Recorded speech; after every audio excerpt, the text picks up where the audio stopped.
I think, Frederick, we need to think about where do I cause frustration with my customers? A simple example that happened to me several times. I go to a hairdresser in Utah that I like. She's cutting my hair. I'm always like, I need to be in and I need to be out. Then the phone rings. She answers. Frustration here because she stops what she's doing and go answer the phone. She's frustrated because she's trying to multitask, right? It goes well. The other customer will be rushed because whatever they want to ask, she needs to get rid of the phone call very fast. So you have three people frustrated in less than 5 minutes. We need to understand that this happens in our businesses. So we need to pinpoint what are these frustration points and how can I solve this? For example, with voice AI, the voice AI could be carrying that conversation on the phone. She wouldn't interrupt my experience and everything would be perfect. But I am the world's biggest super fan. You're like a super fan. Welcome to the Business Superfans podcast.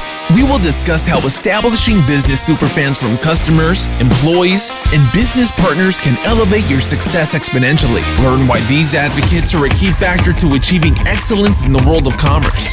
We discuss the invaluable insights of business owners who have successfully implemented the strategies in the book to build their own team of devoted superfans. Gain insightful knowledge from the experts who create applications that help you create passionate superfans. This is the Business Superfans podcast with your host, Freddie D. Ready!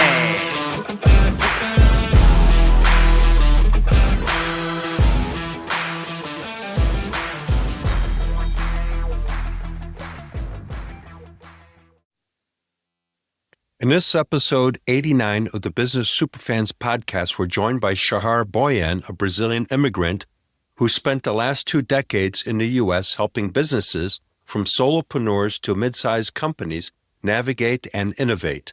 A true adventurer at heart, Shahar is about wildlife photography, especially bears, and loves the thrill of geocaching. Professionally, she's a powerhouse at the intersection of consumer behavior and artificial intelligence. She co-founded an online art course platform and Talkie with her daughter Nashla, blending automation and AI to support small businesses. She also is a seasoned real estate investor and the author of AI-Driven Consumer Trends and Business Applications, a widely respected guide for businesses ready to embrace the future of commerce. Shahar's insights are as practical as they are forward-thinking, and we're excited to dive in. Welcome, Shahar, from PropTalkie.com to the Business Superfans podcast. Glad to be here. Thank you.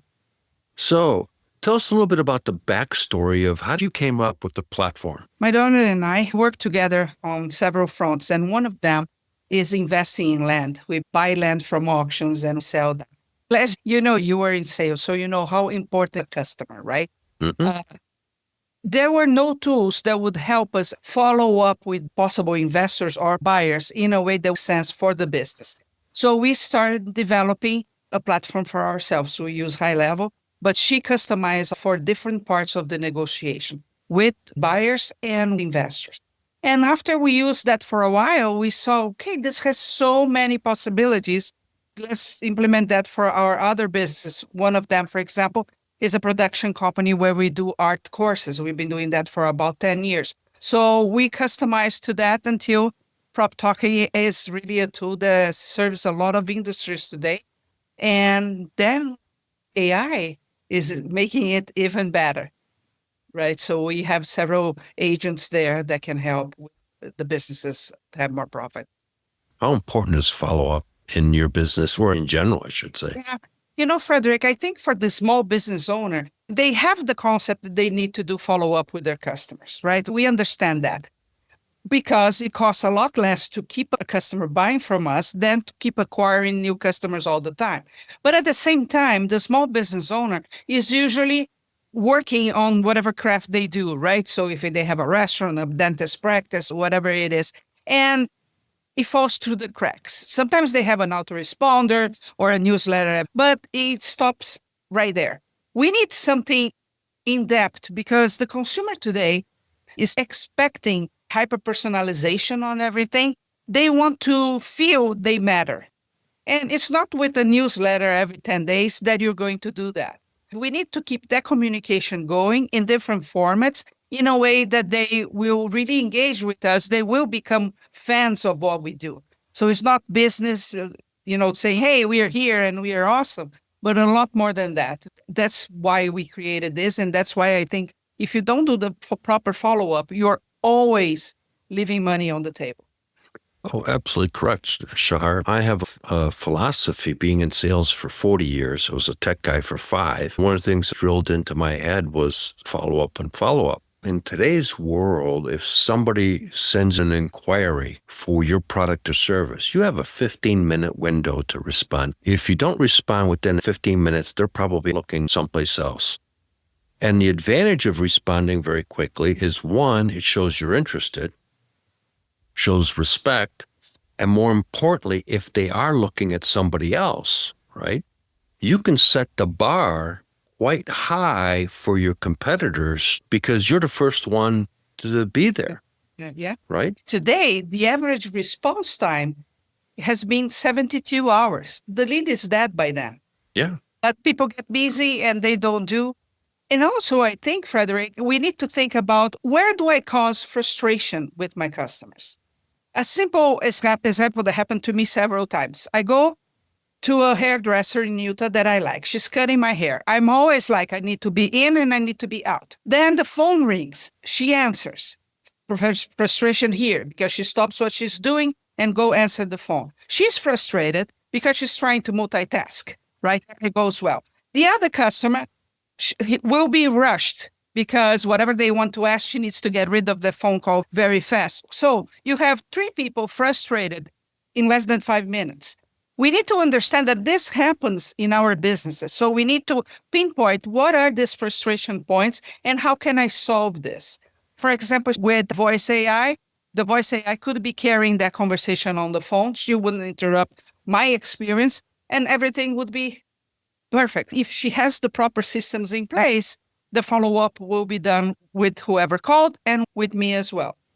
I cut my hair every 3 weeks. Have I ever received a call, text, email saying, hey, Shahar, I know you like to cut your hair every 3 weeks. It's time for you to book an appointment.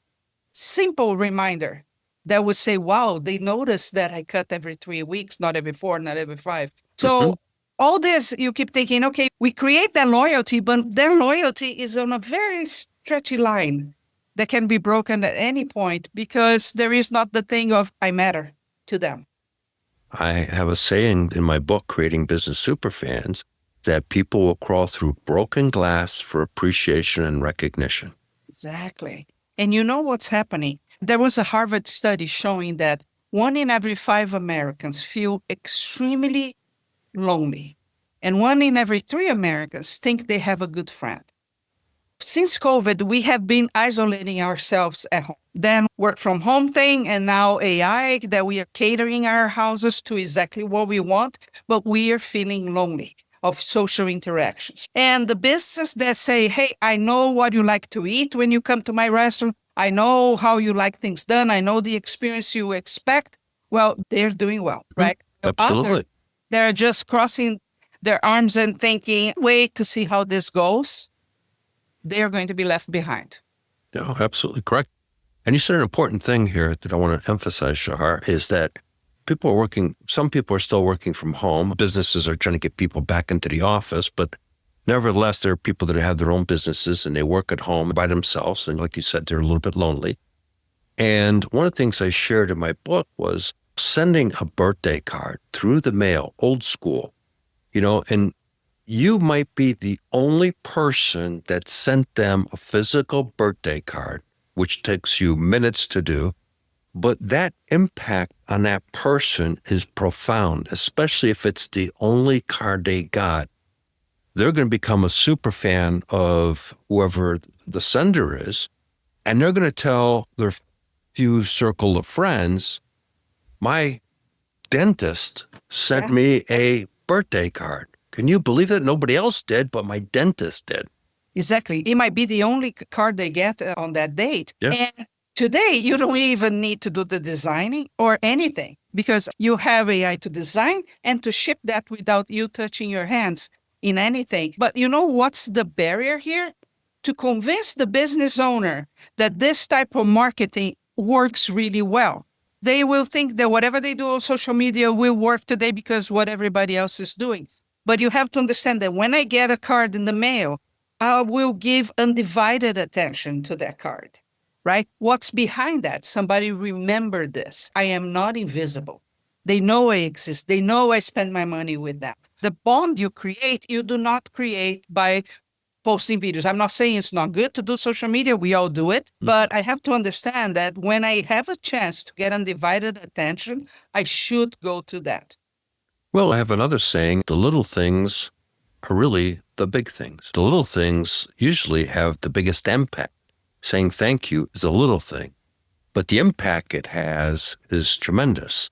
Saying I appreciate you for the extra effort you put in is a little thing, but the impact is profound. I'm grateful for you being a customer.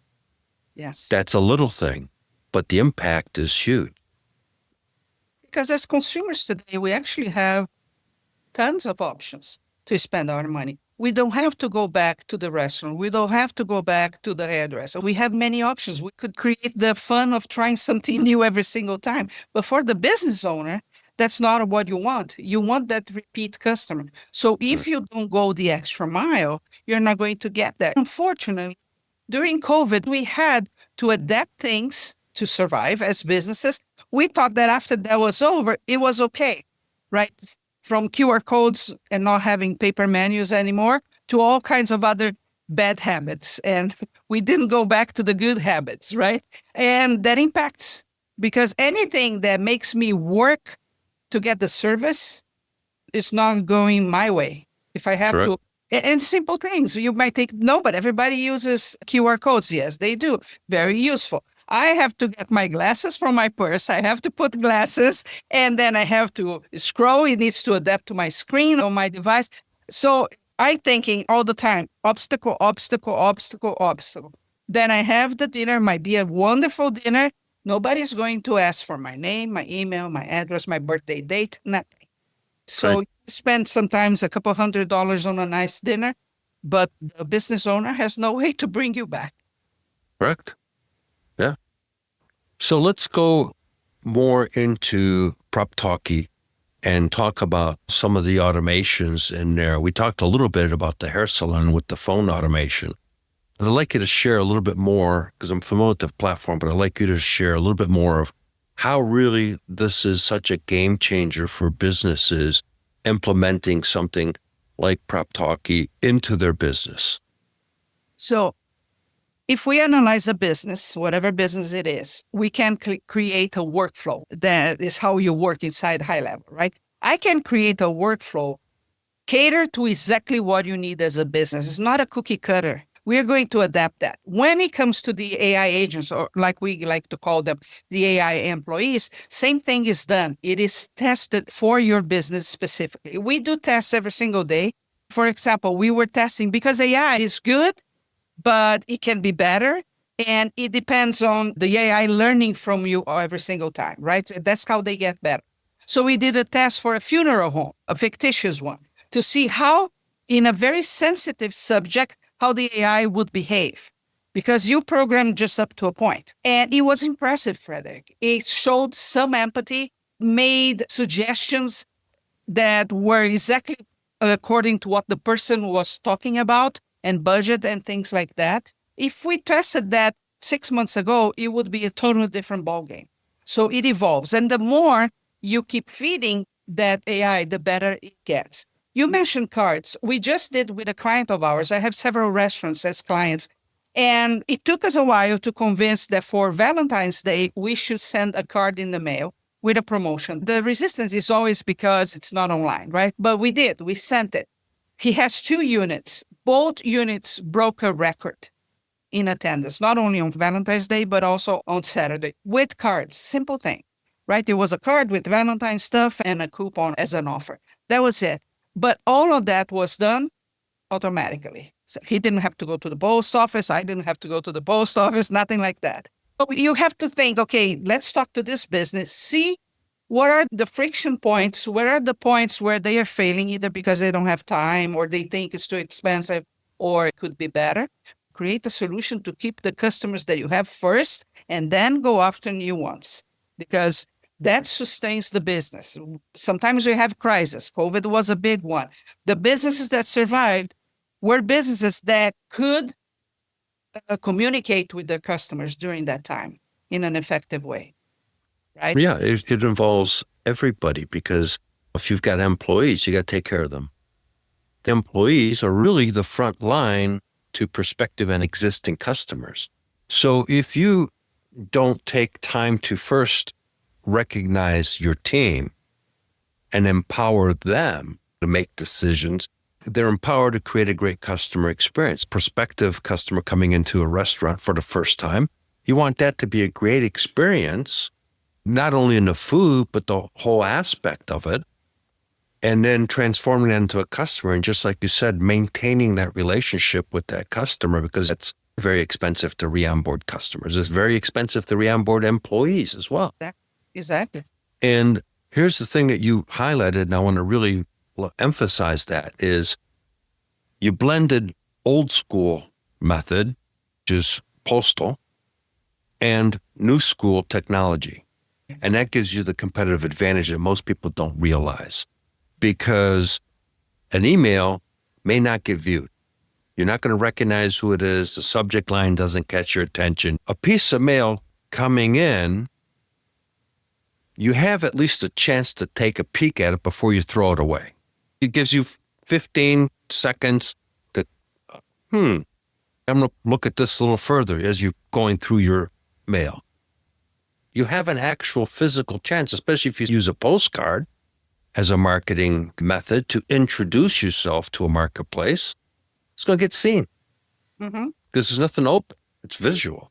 Yes. And the probability of success, just like you described with the Valentine's Day, is much higher with direct mail. That's why it still exists. And it's a very, very powerful tool that unfortunately is overlooked today because, as you said, and I'm going to emphasize it again, it's all digital, and we forgot about all the old things that used to work and still do. Yeah. And even when you compare the price, you keep thinking, well, I don't know how much is the stamp, but let's say it's $1. How much are you paying per click when you're doing the ads online? Sometimes, not to get qualified leads, I'm spending $1 to talk to somebody that already knows my business, right? And already knows me, more likely to do business with me. And you mentioned the employees, and you're totally right. There are three things that are very important. One, they need to feel they belong. Second, they need to feel they matter to you. Right? Absolutely. Dealing with business owners all the time, you see that you have all types of personalities out there. And in some environments, the employee thinks that they just don't matter, so they don't care. And the third one, have a system for training. This for the small business owner, like the dentist, the restaurant, the massage therapist. It's hard because every time they onboard somebody, it's a nightmare for them because they're going to spend time doing the same type of training until they are ready. Many times they are ready and then they go. Our system can also host all those trainings. So you onboard the employee through Talkie, and it will do the whole training as long as you do the videos or audio or whatever you want to do as a training. It becomes not only consistent, also systematizing your training methodology, right? For small businesses, it's always a struggle. They should, as soon as possible, create material with the training that they do. It can be as simple as recording with the cell phone and then having a platform to deliver that to the employees. Oh, absolutely correct. If you look at the cost associated with onboarding a new employee, and then more importantly, someone's got to train that new employee. Productivity goes away, just like you're mentioning. Is the new person on board? Susie's the one that's going to be training him. Well, Susie's busy training him. She's not doing what she needs to be done, so she's falling behind in her productivity. She starts getting frustrated, and then you have a person that's not the world's greatest business manager who starts complaining, how come you're letting things slip? And it's like, well, wait a minute. I'm training Mike. It's a mess. Everybody gets frustrated. Everybody gets frustrated. And then I've seen it happen where poor management skills chastise both of them publicly instead of privately.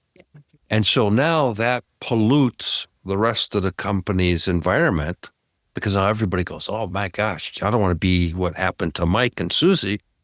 And it's a train wreck. Yeah.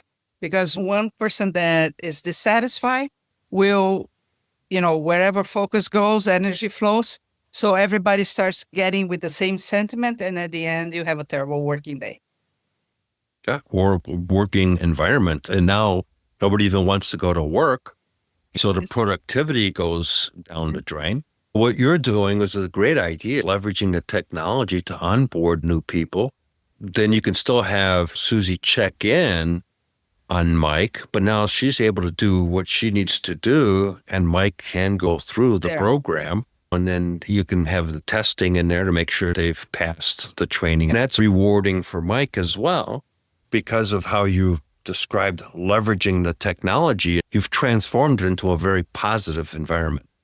Yeah. And when he's in touch with the client, he is prepared for that. So you avoid all those things. They're ready to take care of that customer the way you want, because consistency is the key to success.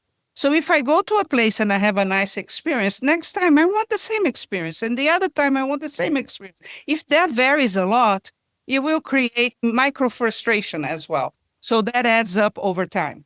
And I systematize. You've gone to a restaurant and it's a great experience because the server was excellent. And next time you go back, it's a horrible experience because the server was not a good server. And all of a sudden, your perception of that place changes because you just remember the last experience. Mm-hmm. It's like watching a movie. You don't remember the middle of the movie. You remember the beginning and the end. Everything in the middle, I can't remember what happened. It's the same thing in business. Really, the sale isn't the sale. Most people think the sale is the signing of the paperwork or the transaction being done. It's not. It's the whole onboarding process. That's the sale. Mm-hmm. Mm-hmm.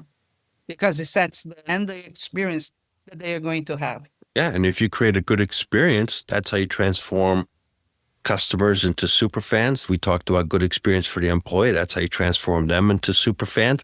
That energy transcends. You've talked to people on the phone, and you've noticed someone's kind of flat and mechanical. And you get a weird feeling. You go, yeah, I'm not sure about this place. And then someone else answers and says, hey, Shahar, great calling us. We're super blah, blah, blah. And that energy, and you go, man, this is a cool place. I'm interested. Yep. And let's talk about sales because I know you love that very much. And I love sales as well. We need, not only as a business owner, but everybody that works with us, to understand how we are reaching our customers or prospects on an emotional level. Everybody needs to understand what we are really selling and how we are going to translate that so they have a perception of value of whatever you're offering in a different way. McDonald's coffee, $1. Starbucks, $6. Why people put lines on Starbucks for that $6? They created a connection on how people felt when they went to the stores, how cool they were, and they could work from there and things like that. That type of connection we need to be creating and understanding how it works every single time. We're never just selling something. Right. And it transcends beyond just customers. What about suppliers? You're a restaurant getting supplies on your food. You're a service business getting supplies on products. You've got distributors. If you're marketing through a distribution channel, you've got contractors that come into play. Think of the home improvement industry, flooring, painting, plumbing, electrical. And you have ancillary businesses. So your lawyer, your accountant, it's not part of your company, but you need that. All those relationships are really important in that conversation because they all affect you. Mm-hmm. They're not only part of your team. We all have to have the same goal. We need that bond from the customers, from the suppliers, other people that we buy services from. All the time. That's how you create a super force for your business. We are all on the same page, going the same way. You need to translate that. And many times, Frederick, I need that ongoing communication with groups. like suppliers. It depends on the structure of every business. But that communication cannot lag, especially in today's world, because we all have so many options all the time and we are overloaded with information. How can you be top of mind, not only for your customers, but also from everybody else that works with you? And that's where your platform comes in, because you can set up some of the automation to create the communications. Yes. Because out of sight, out of mind. Mm. And is one thing. The other thing is, unfortunately, the human brain always goes negative first. Yeah. You don't hear from somebody. I'll use it in the dating world, okay? You're going out on a couple of dates and all of a sudden you get ghosted. So now your mind goes completely negative and you're starting to create all kinds of crazy stories. Well, guess what? It happens in business as well. I use that as an example because everybody can get it. But the reality is, in business, you're trying to sell somebody and all of a sudden They disappear. you don't hear from them anymore. And the reality is you have to be disciplined enough to realize that you don't know what's going on in their world. And you sometimes need to give it some space. And then sometimes you need to just reach out a little bit later and just say, hey, I haven't heard. Just want to make sure everything is okay. And sometimes they'll come back and say, completely my bad. I got caught up in this or whatever. And yeah, by the way, you know what? We owe you a phone call. Let's get this thing wrapped up. And the sale's done. But you gave it some room. You weren't like, okay, I just called them. How come they haven't called me back? Or I sent an email. How come they haven't opened it yet and replied back? So leveraging some of the technology, you take some of the emotion out of it. Yeah. With the workflows, as you talk. One of the best thing that technology can do for you is give you control over your business in every aspect that matters. Because what I see that today, let's solopreneurs, for example, the very small businesses. I went to a yarn store, simple thing. I love crafts. I took a course there. Nobody ever asked who I was, my email, nothing. Then I asked the owner of the store, how do I get to know about other courses? And then she said, I post on Instagram. And I went once a month, and she said yes. And I left and I thought, okay, now I need the algorithm to show me her thing all the time, or I need to remember the name of her store a month from now. And then I need to go through all the posts to see if I find the one about courses. Why can't I get an email with the next courses? Mm-hmm. And then if you argue about that, they will say, nobody reads email, but you're not your customer.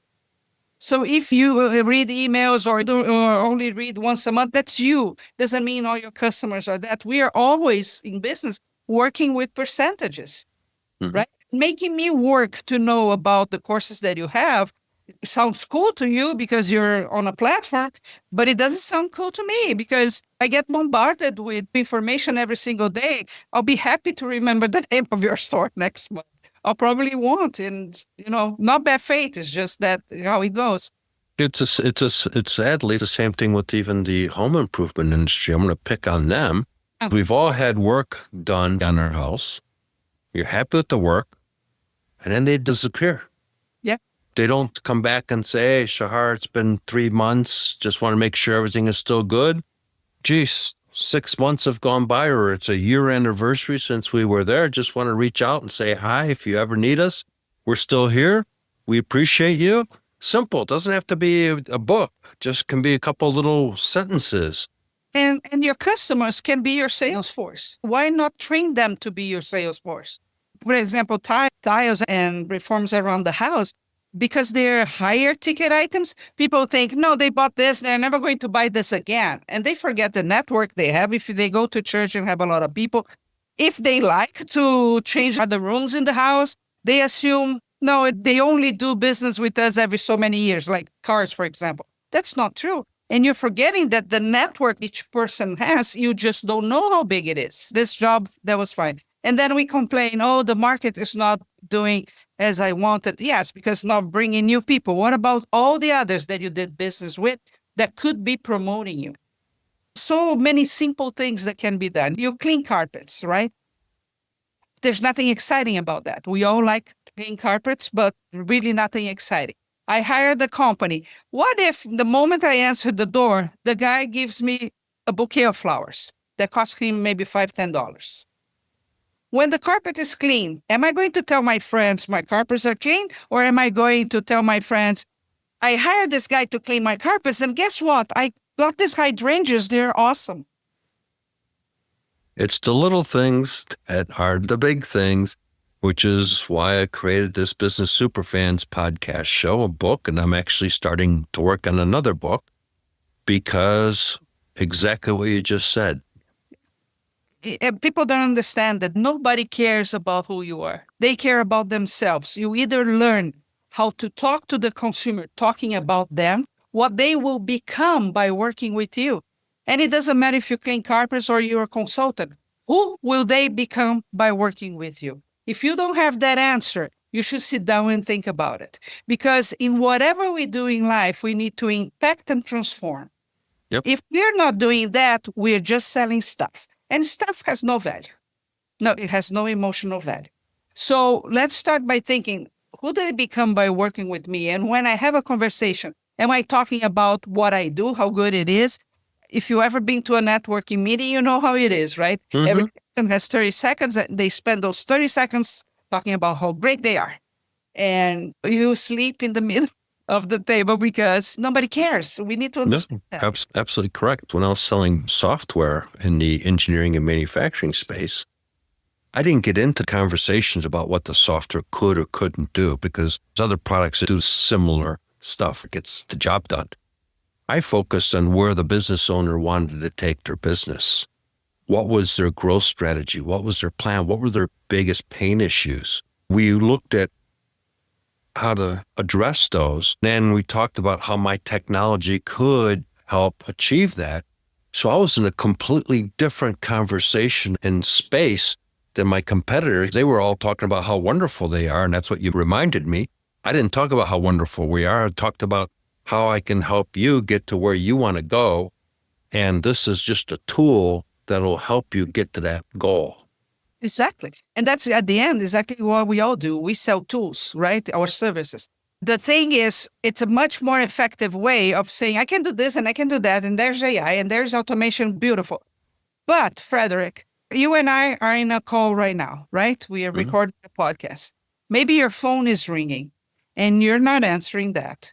Maybe every sale is $1,000. If you lose one phone call a day, how much less are you going to make in a year? Yeah, a lot. Good thing, right? So you're talking about you. If you were missing a call a day and it's this much, how much? So we can approach in different ways, but at the end of the day, it's always about you, not about me or what I do. Correct. Well, as we come towards the end here, Shahar, great conversation. We could probably talk about this for hours. You're very easy to talk with. Thank you for sharing all the great nuggets because we covered some of the technologies and how to leverage them to help businesses achieve their goals. How can our listeners connect with you? At Talkie, it's the best place because if they scroll down to the bottom, they will see some free reports. I have the AI-driven consumer trends, which is important for all of us to be aware because we are changing as human beings. It is the biggest change we have seen in many years. 5 generations are alive at the same time going through this change. So we need to be aware of that. And the 5 laws of becoming irresistible to a market. If they call the number there, they will talk to an AI agent, but then very easy to get in touch. Well, I was talking to somebody last year about AI, and they said they were conversing with somebody on a website for almost 10 minutes before realizing it was an AI. They actually thought it was an actual individual. You can set up the technology to be pretty much a replica of yourself, which is one of the things that you talked about on your site. They're, in a sense, talking to you in an automated fashion, and then when they need to talk to you, it switches you over and you're now live.